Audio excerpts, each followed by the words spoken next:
दोस्तों माना जाता है कि द्वापर युग में जब पांडवों ने महाभारत का युद्ध जीता तो उन्हें इस बात का बहुत बुरा लगा कि उन्होंने युद्ध जीतने के लिए अपने ही भाइयों को मारा। इसी बात से वो काफी दुखी थे और अपने पापों का पश्चाताप करने के लिए वो भगवान शिव के दर्शन करने काशी आए।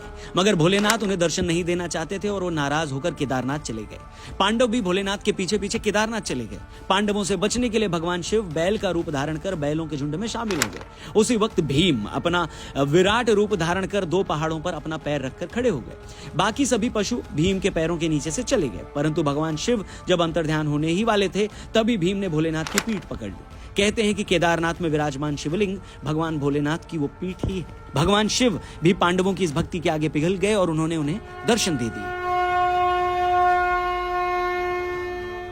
दोस्तों केदारनाथ धाम की स्थापना कब हुई और किसने करवाई, इसको लेकर सबसे चर्चित मान्यता यही है कि उसे पांडवों ने बनवाया। वो 12 ज्योतिर्लिंगों में से एक है। ये मंदिर 400 सालों तक बर्फ में दबा रहा। केदारनाथ में आई भयंकर बाढ़ के बावजूद इस मंदिर को खरोंच तक नहीं आई। कहते हैं जिन 6 महीनों में मंदिर के कपाट बंद रहते हैं तब भी मंदिर के अंदर से घंटियां सुनाई देती हैं और ऐसी मान्यता है कि इन 6 महीनों में स्वयं देवता भगवान शिव की आराधना करते हैं, उनकी पूजा करते हैं। ऐसी महिमा है केदारनाथ धाम की, ऐसी पवित्रता है इस तीर्थ स्थल की। यही वजह है कि हर आस्थावान हिंदू की ये ख्वाहिश है कि वो जीते जी एक बार केदारनाथ धाम जरूर जाए, बाबा के दर्शन जरूर करें।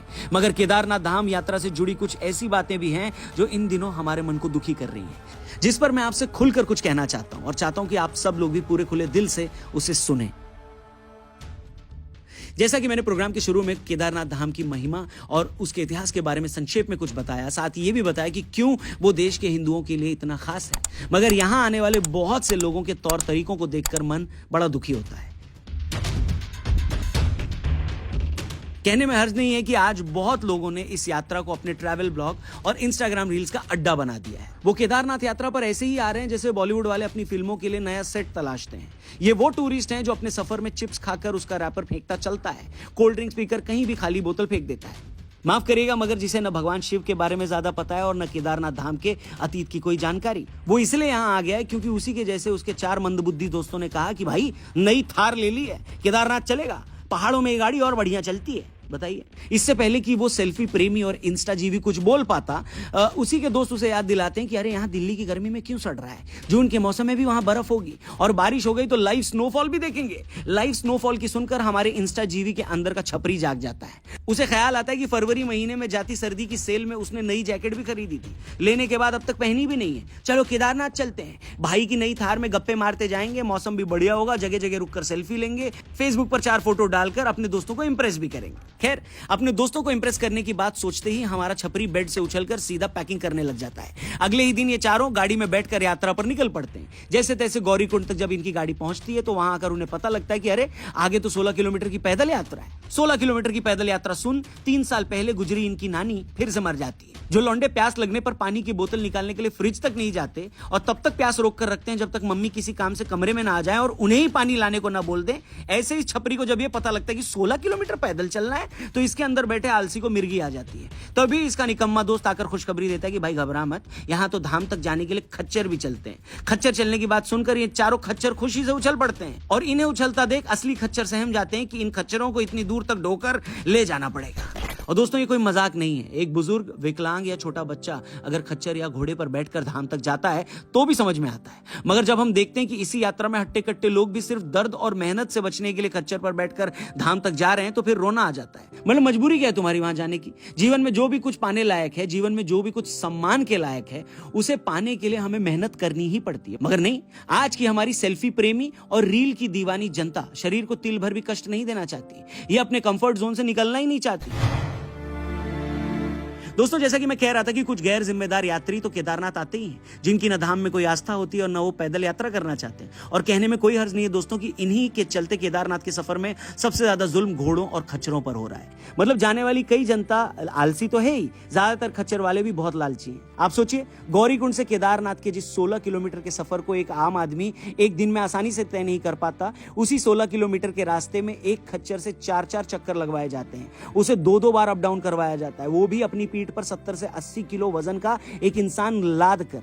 इसी सब के चलते पिछले 2 महीने में केदारनाथ में 100 के करीब खच्चरों की जान जा चुकी है। यात्रा के रास्ते पर आपको मरे और बेहोश पड़े खच्चर आम दिख जाएंगे, मगर अफसोस इन बेजुबान जानवरों की सुध लेने वाला कोई नहीं है। कोई नहीं है जो ये तय कर सके कि खच्चरों और घोड़ों को एक दिन में कितना चलाया जाए। कोई नहीं है ये चेक करने वाला कि इतनी मेहनत के बदले इन्हें खाने में क्या दिया जा रहा है। अफसोस होता है ये देखकर। पिछले दिनों मेरठ में कमिश्नर मैडम का कुत्ता गायब हो जाता है तो उसे ढूंढने के लिए जमीन आसमान एक कर दिया जाता है। 24 घंटे में उसे ढूंढ कर भी निकाला जाता है और यहाँ 2 महीने में 100 खच्चर मर गए और उनकी सुध लेने वाला कोई नहीं। दोस्तों, भगवान शिव को तो खुद पशुपतिनाथ कहा जाता है और उन्हीं के दर्शन के लिए अगर पशुओं पर इस तरह का जुल्म किया जाए तो इससे बड़ी शर्म की बात और क्या हो सकती है।